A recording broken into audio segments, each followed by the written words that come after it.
All right, welcome back, everyone, to Lakers latest. I hope you guys have had a good weekend. Football's over for the day. It is Sunday around 9. The Lakers just finished their game, which I'll get into shortly. But yeah, hopefully everyone has had a good weekend. It's December 7th now. We are 18 days away from Christmas. It's actually crazy. I'm not gonna flip it, but I got my Christmas tree up in the corner now. I actually have to decorate it. But I haven't had the chance to yet today because I just got today. But yeah, it's that holiday time of year. Honestly, probably my favorite time of year. Just take time off, enjoy time with your families, friends, everyone. Be grateful for everything. Um, and yeah, it's just that time of year. Honestly, I love it. Always my favorite time of the year. But yeah, so let's hop into the Lakers just real quick before I go into tonight's game. I'll just very briefly discuss last game. They kind of got smoked by the Celtics. Yeah, obviously not super ideal. They had the game winner with the night before versus the Raptors, where Rui Hachimura hit the game winner. And LeBron's streak ended. It's 1,297 straight games with 10 points. And then yeah, they followed it up just at not a good game. Just got smoked by the Celtics. It was always going to be a tough game coming off the second night of a close back to back. So yeah, that look, we know that's not going to be an easy game going into Boston, especially on the second night of a back to back. So just it is what it is. The Lakers got smoked. Sometimes that happens in the NBA. But yeah, let's go into tonight. The Lakers played in Philly against the Sixers, and they won 112 to 108. It was a very good win. It was a pretty close game for the most part. Tied after one, 30-30, second, 76ers 30-23, so they went about 7.5. Lakers outscored them by 10 in the third, and then by 1 in the fourth. So very close game for the most part throughout. Never really any point it was going to be like a blowout or anything. So just a very close game. Good game, but yeah, let's hop into to me without a doubt the biggest story of the night, which is LeBron James. Obviously, the last time we saw him, really the last few times, he really struggled to a point that I can't remember ever seeing LeBron struggle that much on an NBA basketball court, except maybe in the fourth quarter of Game 6 versus the Mavs when he was still on the Heat. But yeah, he did not. You're really starting to wonder, like, okay, damn, Father Time is like here. Like it's waited a very long time to come after LeBron, and he's still obviously a very impactful player, but the days of him dominating are over. That's kind of what the past two games gave. Not to say he couldn't, um, but it really made you think, like, is he still capable of doing that? And tonight, he kind of went out and showed everyone, hey, I know I didn't play that good the last two games, but I'm still getting my legs under me. I'm still getting fully healthy, and I can still be dominant when I need to. LeBron played 34 minutes tonight, 29 points of 12 of 17 from the field, 4 of 6 from 3, 7 rebounds, 6 assists, 29, 7, and 6 at the age of 40. Yeah, if there was ever a doubt he was still capable of games like these, there shouldn't have ever been one. Now, again, obviously, he's not going to be, I don't think, putting up 29, 7, and 6 every single night anymore. But there's still going to be plenty of times he does, and you still can see that, all right, he still has this in the bag. He can still crush when he needs to. Excuse me.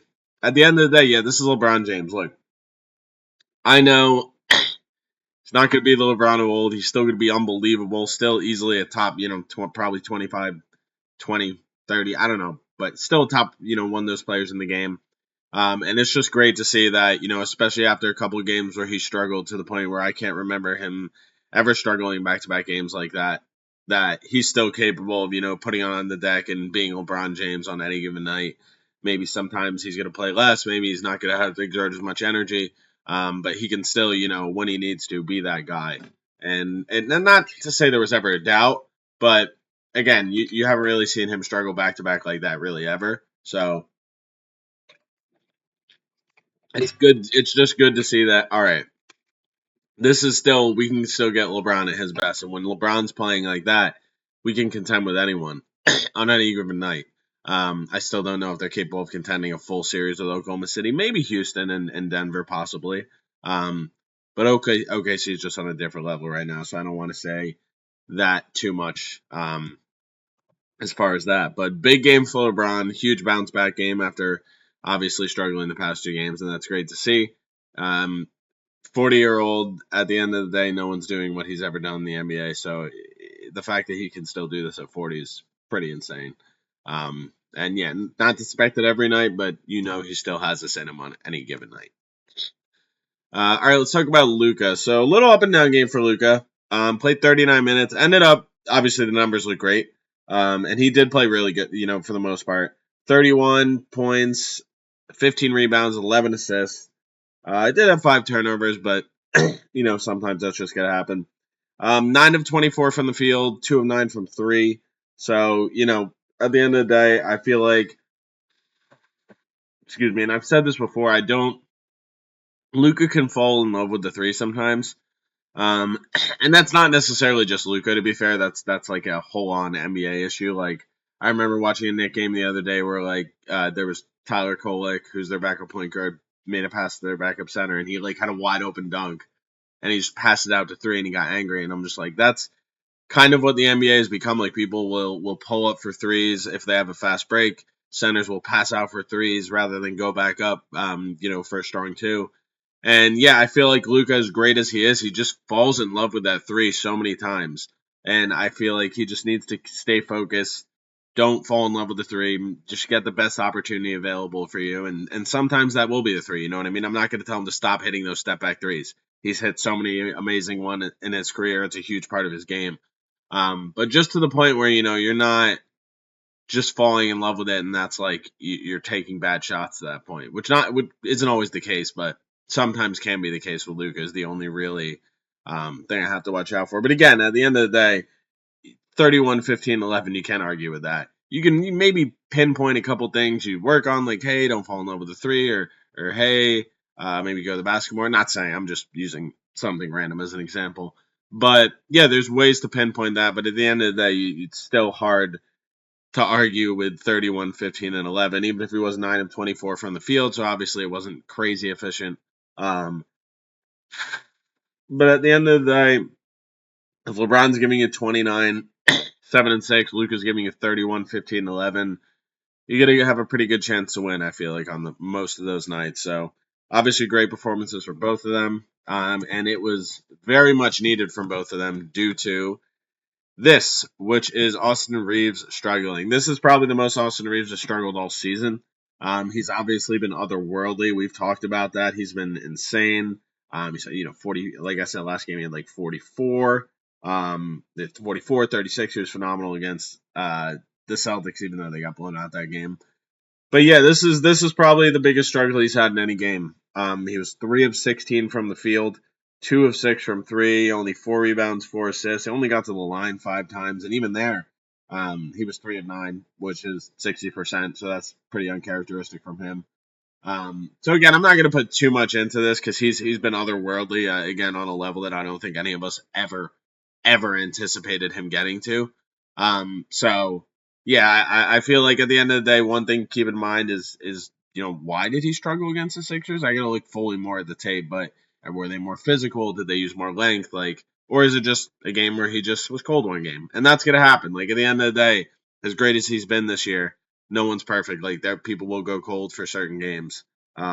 So yeah, I don't really expect there to be more of this to come. I mean, for sure, like he'll have some bad shooting nights, like any other player, even any other star.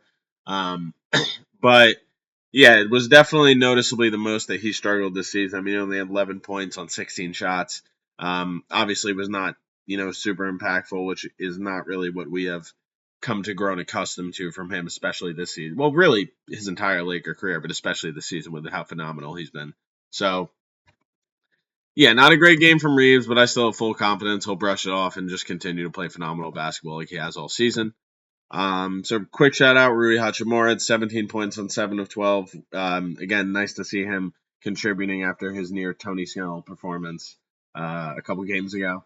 And then I just want to lastly shout out DeAndre Ayton, 14 points, 100% from the field, 7 of 7, 12 rebounds. He continues to be a very solid interior force. Solid, if not spectacular, but just very solid. Again, 15 points, 8 rebounds on the season, shooting 69% from the field. And yeah, he's kind of been everything that they've wanted. You haven't seen bad attitude, you haven't seen bad effort. He's kind of just been, working hard to be the best he can be for this team, to be the right player for this team. Whether that's, him just getting rebounds, him giving a post presence offensively. He's been just very solid. So just want to give a shout out to DeAndre Ayton, who again 100% from the field. So yeah, that was a nice win for the Lakers. I'm just taking a look at the schedule here, and the next game up is the Spurs. Ooh, yeah, that's gonna be a fun one. So the Lakers actually they have 3 days off, and they play Wednesday. Two days off, almost like 2.5 days off. And then they play Wednesday. They play the Spurs in the NBA Cup quarterfinals. That'll be a fun one. So that's a nice Laker game we got. So until then, I will catch you guys later.